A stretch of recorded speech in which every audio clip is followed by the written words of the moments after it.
ہم ایک اور ویڈیو کو مجموعی آمدنی اور لچکداری کو سمجھنے میں لگائیں گے تاکہ ہم لوگوں کے ذہنوں میں ان دونوں کا ایک دوسرے سے تعلق بالکل واضح ہو جائے۔ تو یہاں ہم نے لی قیمت، یہاں مقدار، اور یہ آ گیا ہمارا مانگ کا کرو۔ یہاں ہم نے دکھائی ہے قیمت نمبر 1 اور اسی پہ ہمیں مل رہی ہے مقدار نمبر 1۔ ہم اس بارے میں پہلے بات کر چکے ہیں کہ یہ جو حصہ قیمت اور مقدار سے ملتا ہے یہ ہوتی ہے ہماری مجموعی آمدنی۔ مجموعی آمدنی ہم نکالتے ہیں قیمت کو مقدار یا تعداد سے ضرب دے کر، یعنی اگر ہم اپنے برگر کے ٹھیلے پہ 9 روپے کے 2 برگر فی گھنٹہ بیچ رہے ہیں تو ہماری مجموعی آمدنی ہو جائے گی 18 روپے فی گھنٹہ، جو کہ ہوگا یہ والا رنگین حصہ۔ اب تصور کرتے ہیں کہ کرو کے اس والے حصے پہ مانگ کی لچک 1 سے زیادہ ہے، یعنی یہ مانگ کے کرو کا لچکدار حصہ ہے۔ اگر ہمیں پچھلی ویڈیوز کا سبق یاد ہو تو ہم نے بات کی تھی کہ جب ریاضی کے اصولوں سے لچک کا حساب لگایا جاتا ہے تو وہ منفی میں آتی ہے، مگر اس کو مطلق کر کے لکھا جاتا ہے، بلکہ اسی طرح ہم تصور کر رہے ہیں کہ اس کرو کے اس حصے پہ لچک منفی میں 1 سے زیادہ ہے، مگر جب اس کو یہاں لکھا جائے گا تو مطلق میں لکھا جائے گا۔ اب اس 1 سے زیادہ کا مطلب یہ بنا کہ قیمتوں کی 1% کی کمی مقدار کو 1% سے زیادہ بڑھا دیتی ہے۔ یاد ہے نا، ہم لچک کے بارے میں جانتے تھے کہ قیمتوں کے فیصد فرق کو مقدار یا تعداد کے فیصد فرق سے تقسیم کر کے نکالا جاتا ہے۔ ان کا رشتہ آپس میں اس سے الٹ ہے، اسی لیے ہمیشہ اس کا جواب منفی میں آتا ہے۔ مگر جب بھی ہمارے کرو کی لمبائی میں کمی آئے گی ہمارے کرو کی چوڑائی بڑھ جائے گی، جس کا مطلب ہوگا کہ قیمت کی چھوٹی سی تبدیلی مانگ کی بڑی تبدیلی کا باعث بنے گی، جس کی وجہ سے ہماری مجموعی آمدنی بڑھ جائے گی۔ اب تصور کرتے ہیں کہ یہ ہماری قیمت نمبر 2 ہے اور یہ ہماری مقدار نمبر 2، اور یہ حصہ ہے ہماری مجموعی آمدنی نمبر 2۔ اس والے حصے پہ ہم تصور کرتے ہیں کہ ہماری مانگ کی لچک 1 سے کم ہے، جس کا مطلب یہ بنا کہ قیمت کے 1% فرق سے مقدار میں جو فرق آتا ہے وہ 1% سے بھی کم ہے۔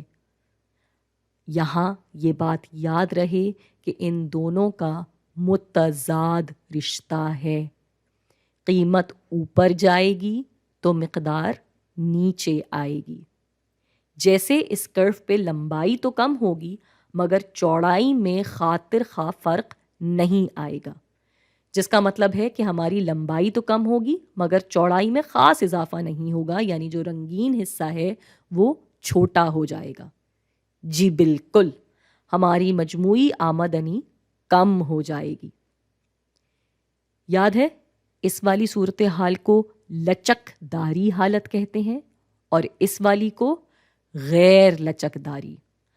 آسان لفظوں میں لچکداری صورتحال میں قیمت گرتی ہے اور پھر مجموعی آمدنی بڑھتی ہے، اور غیر لچکداری صورتحال میں قیمت گرتی ہے اور ساتھ ساتھ مجموعی آمدنی بھی گر جاتی ہے۔ پھر یہاں جب آتا ہے اکائی کی لچک والا حصہ، مجموعی آمدنی پہ کوئی خاطر خواہ فرق نہیں پڑتا، وہ تقریباً اتنی ہی رہے گی جتنی پہلے تھی۔ ہاں، اگر آپ معاشیات کی کتابیں دیکھیں گے تو ان میں اکثر یہ لکھا ہوتا ہے کہ یہاں مجموعی آمدنی وہی رہتی ہے، جو کہ اتنا سچ نہیں ہے۔ یہاں مجموعی آمدنی تبدیل ہوتی ہے، مگر ہاں بہت بہت بہت ہی کم نامحسوس ہونے والے فرق سے۔ جیسے مثال کے طور پہ یہ تھی قیمت نمبر 3 اور یہ مقدار نمبر 3۔ مجموعی آمدنی ہمیں ملتی ہے قیمت اور مقدار کو آپس میں ضرب دے کر۔ تو اگر قیمت میں 1% کمی آئی تو یہ ہو جائے گا 0.99 جو کہ ہے قیمت نمبر 3، اور اگر مقدار میں 1% کا بڑھاوا آیا تو یہ ہو جائے گا 1.01 جو کہ ہے قیمت نمبر 3۔